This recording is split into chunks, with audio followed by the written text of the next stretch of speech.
Hey, what's up, Samurai Bird? Um, I'm gonna do a review today, huh? In light of a couple things, Joe Samurai and Steel Forged Fire did an awesome review on horrible swords. I feel so bad, Joe. Really, seriously, that sucks, man. I wish I could go kick their ass for you. I would. I would totally would. Um, but I got some recollections from watching epiphanies, if you will, from watching his last show on these horrible swords. Um, and I have something for one of the Von Erichs, which when I say Von Erichs, I'm talking about Eric Hussein and Eric 117, West Coast, East Coast. I hope they don't get mad by that. The Von Erichs, uh, I call them that because they're both Eric, and it's kind of my way to pay homage, giving nicknames like that. The Von Erichs was an old wrestling team of brothers, like five of them. They were totally badass and whooped everybody. So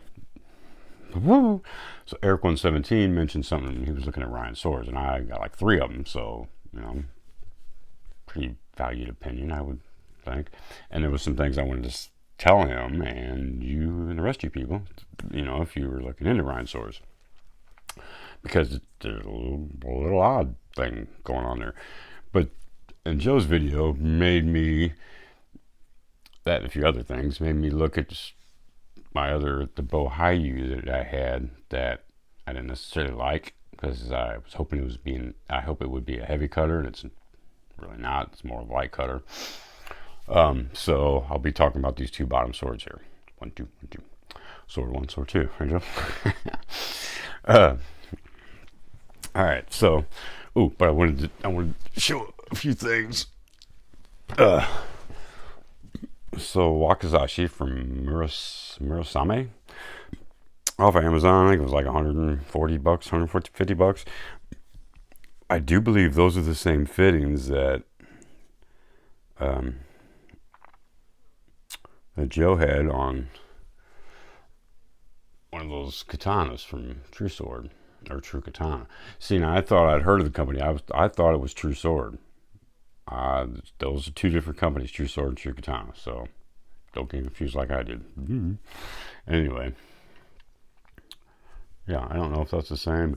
Anyway, my whole point was it looks like the old Hot Wheels, but the knockoffs, the ones that weren't Hot Wheels. It's kind of what the metal reminded me of. Anyway, oh man, my microphone just came off. All right, so anyway, I mean, this is a decent sword. It's all right. It's nice. Murasame, it's T10. Hello. So it's got the Hamon on it. It's nice, man. I've actually waxed some bamboo with it. I don't think it did any damage to it. I don't see anything wrong with it. And, it worked fine. Actually, I did a bunch of videos with this bottom sword I call Tetsaiga from Ryan Sword. That Memorial Day weekend. And this is the Wakizashi that I was using in a couple of those videos. So there you go. Like I said, it cuts through bamboo, and that was really hard bamboo that weekend. Ooh, man, that was like... Actually, I have a whole nother story behind that. So, but that's for another video. So, this... should I talk about this one first? This is the bow Hayu that I really didn't like, but after watching Joe's stuff, I'm more happy with this sword. Sorry, Joe. I'm not laughing at you. I'm pissed too. That really sucked. I know you're happy about that. So sorry. I keep bringing it up. I know, but I'm really pissed too, man. Anyway, so I did a review on this, and I kind of used. I was kind of doing a review on all three of my bow Hayus to show the comparison how good the two were, and this one wasn't. $157. It's not really all that bad. The blade could be a little better, the bowie could be a little better, but it came really sharp. and I've been cutting some bottles with it, and it's really nice, actually. And Ito's leather, it's on there. Really, you can see. I'm not moving it very far, but I mean, it's moving a little. But I mean, it's nice. It's nicer than I thought. I was just biased on it because I wanted it to be. I mean, they said it was T10, and the other one's T10. This one was about like $70 cheaper. I knew it couldn't be the same T10, but I was just curious. So, and I will use it as a bottle cutter. It's a tiny mag cutter. It's light. It's 2.6 pounds. That's, pretty decent. Small little Suka handle. And, real ray skin. It is a panel, but it's real ray skin. And I can't really complain about it, and I don't think I really did on that video, other than I just said I didn't like it, which was stupid. I shouldn't have done that because that's completely biased. But maybe I have a right to be biased because I bought it and it's mine. I can do what I want with it. No, but that made me kind of reevaluate that and a few other things a few weeks ago. I mean, I've been using it here and there a little bit, just to, along with a couple other swords that I've just kind of put to the side, just saying, well, I don't like those. Well, maybe I wouldn't use them for the right purpose. And, that made a difference. So I do like this sword. It's pretty cool. And I will keep it. And the other blade that had the burn marks on it, I'm going to grind it down and use that for practice. So, I came out cool. I don't know. And I still have a Bohayu on the way. And apparently, this is the first it got delayed in customs, and I never had that happen before from Amazon. My sticker go out, and so I'm checking Amazon one day for it, and my orders that are coming and whatever, and I didn't see it, so I contacted them. Some guy named Aldrin or something helped me out. And he's like, "Well, I'll contact them." And showed me the email that he sent them, and he's like, "This guy wants his stuff, wants it now. He's tired of waiting." I'm like, well, I didn't say all that. I was just curious why I couldn't find it on the screen. I had to go way through customer service, look at my back orders, my back orders, and I'm like, okay, well, there it is. So then I contacted them, and then Bohayu contacts me and shipped me a pair of free wooden polarized sunglasses. I don't know, they were cool. So, I still haven't got my sword yet. But it's supposed to be on the way. They said October 7th. I don't know how they tracked it down. I tried UPS, USPS, the United Postal Service, China Post, which had it last, according to Amazon. I couldn't. It didn't move anywhere. Once it got out of customs, I couldn't find any more movement out past that. So, and like I said, and then it kind of disappeared off my orders on Amazon. So, had me a little worried. So I contacted them, got some free sunglasses. So, Bohayu. All right. Wow. Okay. So now this thing, Eric 117, this is for you. You're interested in Ryan swords. This is completely badass. It really is. It's a little heavy for me, but I think it's just completely beautiful. And I would tell you the model number. It's Ryan. If you go to Ryan's website and you search any model, you'll have to put Ryan, Ryan, and then put the model number right. Don't space. Put the model number right after Ryan. This is 1136. I do believe. Yes, 1136. I think it was around $375. I found it on Amazon for $575. I don't know. But this model, the way when I seen it on Ryan's Sword's website, the Ito was like a white, I think it was white leather, and the Saya was more it matched. It was more brownish tones. It wasn't so greenish. Same kind of. It was the seashell. That's the seashell kind of, or whatever that is. I'm assuming that's some kind of shell coat or outside of it. Those are real shells. It's not a veneer. I mean, you can feel it even through the inch of lacquer. You can still feel it. So, or Where was I? Yeah, so the original model doesn't look anything like this.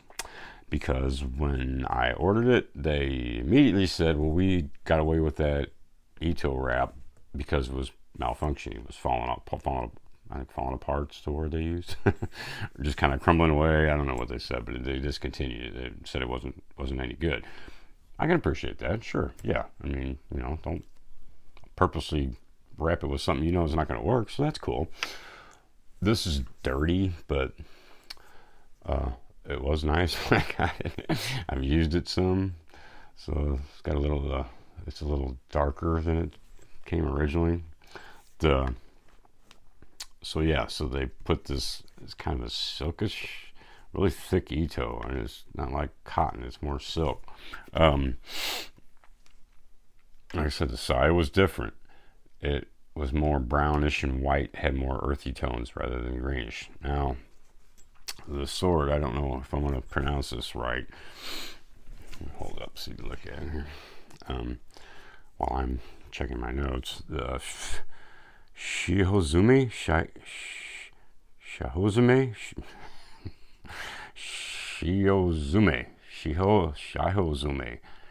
is the blade geometry on this. I know some of them guys keep track of those names and stuff. I just look at it and okay, I'll take that. But this, I made a copy of Ryan Sword's diagram of this kind of blade, and you can see the cross section, which would be, so in there's 1095. I don't know if that's thoroughly hard. I'm sure it's thoroughly hardened through the. Well, I don't know. I have no idea. It doesn't say. It's 1095, and then the outside is folded 1095. And I guess it's all heat treated at that point.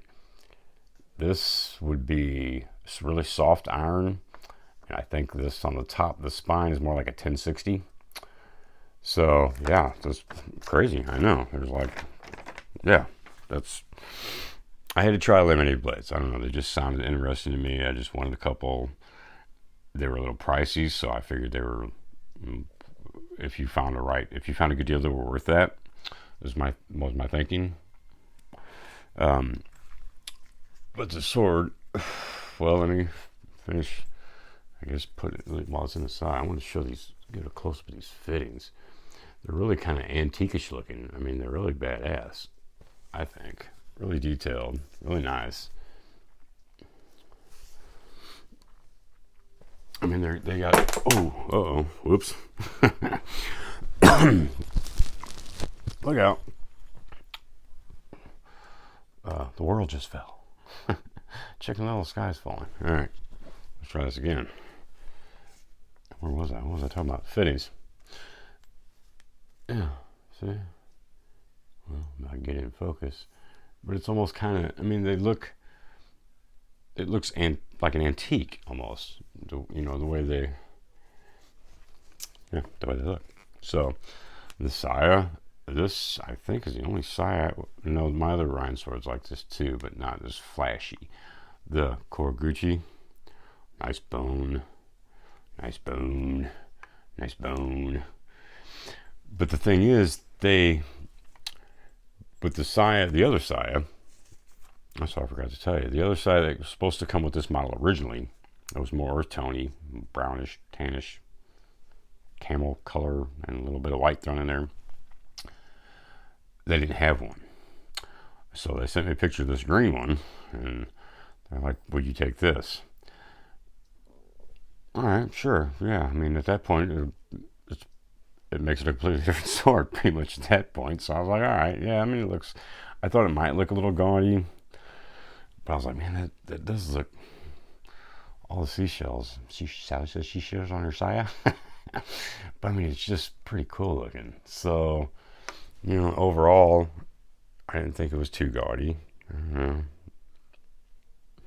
I don't think so. It's borderline. It's real close, man. If it didn't, but I think it's beautiful. So yeah, there's that. So like I said, this sword does not look anything like the model it's supposed to be at that point. So but I do know it was $375 for a laminated blade. You can't go wrong with that, as long as it was decently made, and it appears to be. Ooh, I got oil all over it. Let me that. I do have some work sharp marks on it. Well, let's see if we can get a look at the. Man, I ain't gonna be able to get these folds in. Well, you can see the lamination. You can see that side of my wall because it's mirrorified. Yeah, there's some folds, and I'm on. I probably need to hone it up a little bit and shine. Yeah, you can see the grinder marks from me work sharpening it, putting on the work sharp. But I did that because it was a little dull when I got it. It wasn't. I mean, I got sharp, very sharp, and just stupid, silly, scary sharp. It was more just like sharp, almost very sharp, just sharp. So I think that Memorial weekend when I used it a lot, I think I sharpened it up.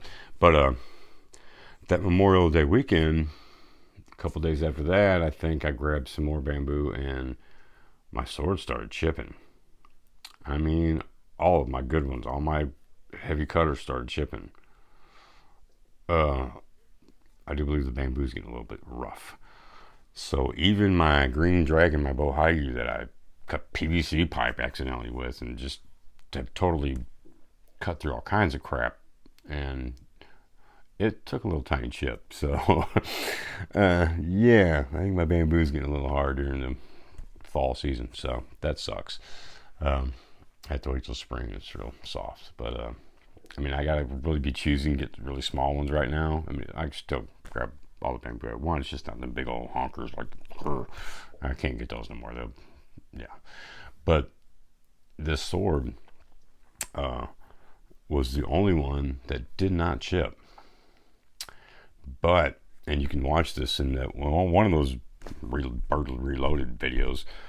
There was a tatami mat, and I didn't cut through it all the way. And instead of drawing my sword out like I should have, I actually lifted it up. Now, this tatami mat had been soaking for like 24 hours, and it weighed like 53 pounds, and had like 20 gallons of water in it because I didn't drain it. I just stuck it on there, and I mean, I did it right then and there. So it was heavy. When I carried it out to the yard, I was like, so, and my sword bent a little bit when I raised that tatami mat up. And I'm assuming that's because of the iron, the really soft iron inside of it. I did, I mean, it didn't, it took me a minute to notice it, actually. I didn't notice it until I got inside and cleaned my sword off from that episode. And I just tapped it and it went right back. I mean, it was very minute, but I know that's because of that soft iron in there.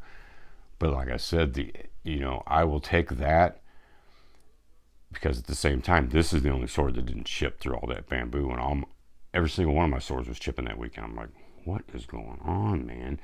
And the bamboo was just ridiculously dry, and it was still green. I thought it was all right, but gotta watch the bamboo, man. I'm learning about that. It's probably because it's Missouri, and I'm sure it goes great out in California, but it doesn't grow good here, apparently. Or you got to catch it at the right time, or whatever. I'm learning. Next year I'll have it. But anywho, man, I can see that. See, I'm not catching on the camera. When I got off the camera and I was looking at it, I can really see all them folds. Can't really catch it on here, man. I'll have to, yeah, I don't know. Sorry, but it's laminated. Trust me. I'll try one more time. See if I can. I don't know. I'm not seeing it, man. Well, there's Hamon all nice. You can see that. If you can catch the lamination marks or not. I don't know, but it is laminated just like that diagram, I would assume. And especially that little episode with the Tommy Mac kind of showed me that the inside there and the spine would have to be soft for it to do that. But like I said, at the same time, the edge was the hardest edge that I have apparently, and that's pretty cool. So 375 bucks, and like I said, I did show a video where the handle was a little loose, and I put sandpaper and then tape around the end of it. It was fine. It's been fine. So yeah, I do like the sword. I was almost unhappy with it, but I wanted to say too, you can see this. Oh, hey, you guys with new katanas, this is the way I open them up. I try to take the blade out of the sword, and then when I put it back, the scabbard onto the blade. See what I'm saying? It's do it however you want, but be careful, because you can. You sit there and you take your sword in and out, and you can damage it. You always want to put pressure on the push down this way while you're almost pushing up this way to keep the spine of the sword on the back of the saya. You don't want the edge of the blade rubbing on the top of the saya. That's just be wary of that. That's all I'm saying. What was my point of this? The suri, which would be the curve, as you can see, is like crazy compared to all my other ones. And I measured it, it's like 2 inches, where all my others are like 1.25 inches, 1.25 inches. So yeah, that's got a crazy curve to it. That's what attracted me to it. That and what it looked like originally, what it was that model was supposed to look like. I like that one too. It's pretty cool. That's my Tetsaiga, man. It's lived up to its name. It's pretty badass. So the other one, I'm a little bit more happy with it. I stick to bottle cutting, and it's worked a lot better. Oh yeah, I wanted to show Joe this. Look at that. I ordered this like, I don't know, a few weeks ago. I just got it the other day right before you got your swords. Bro, how are you? Same, the blue and brown kind of two-tone kind of stuff. Yeah, it's more your Ito, I would think. They had it under Sageo, but I like the thick. Oh man, my phone keeps coming off. I like this thick Sageo. That's I don't know. I guess, is that silk or cotton? I thought the cotton was the softer stuff, and the silk was the harder, the thicker, Sageo. Anyway, so there's that, and yeah, you're looking at a $157 sword and a $375 sword. The $375 sword, I actually had to take the handle out and put tape in there and shim it. The $157 one, I have yet to do that with. Nothing has came loose on it. Like I said, I bent the blade hitting really hard bamboo. I probably should have been hitting it with that sword, apparently, but they didn't say. But now I've learned that even the price of a sword will tell me what kind of cutter it is. Because you can't get a decent cutter for him. You can't get something that's going to go out and cut bamboo for $157. You just can't. Well, I shouldn't say that, because there's some 1060s out there that would probably do it. But I don't know, they may end up bending. I guess I shouldn't say that, but there may be an exception to that, but majority of them are not going to cut bamboo, not without taking almost irreversible damage. Or, yeah, I wouldn't look for the label heavy cutter, man. If you want a heavy cutter, that's all I gotta say. That's all I'm gonna say about that. But yeah, so I was gonna say something about my Snake Plissken, and I forgot what I was gonna say about it now. I guess it wasn't important. No, it was important. I just can't remember. It'll come in. I'll put in another video, I guess. So yeah, I think that's it. I don't know if I proved my point or not, but like I said, I actually did work on the one for 375, where I haven't for the one for 175. but the one for 157, not 175. But the one for 157 is not going to cut what that one does. It just won't. It won't take the. It won't withstand the damage that that one will. So, you know, I don't know. All I can say is really research the company that you're into. Research others. Red flags for me is when they don't describe the metal of the blade. That's a big red flag, and some of them don't. You're like, I'm not gonna buy this. I'm not gonna pay $300 or something. You ain't even tell me what it is. Yeah, I was born a while back, but not that far back. Or how's that saying go? I was born yesterday, but whatever. So yeah, I mean, hey, I thought I had something else important to say, but I just can't remember it. I did get a Suba in the mail. I mean, Joe got some bigger guns than I got. I can't bend this. And I actually got some fittings that kind of look more like, they kind of look cheesy, but I can't bend them or smash them either. So, yeah. All right. I think that's all I got. I did get this Suba too. I mean, a little heavy. That's pretty, huh? Really generic, kind of flat. I don't know, probably a peach tree, I would think. Theme going on. I don't know. Anyway, all right, man. Have a good one. Sorry, I was rambling there at the end. I know I had something important to say, but I'll be damned if I don't remember what it was. So, cut safe. Talk to you later.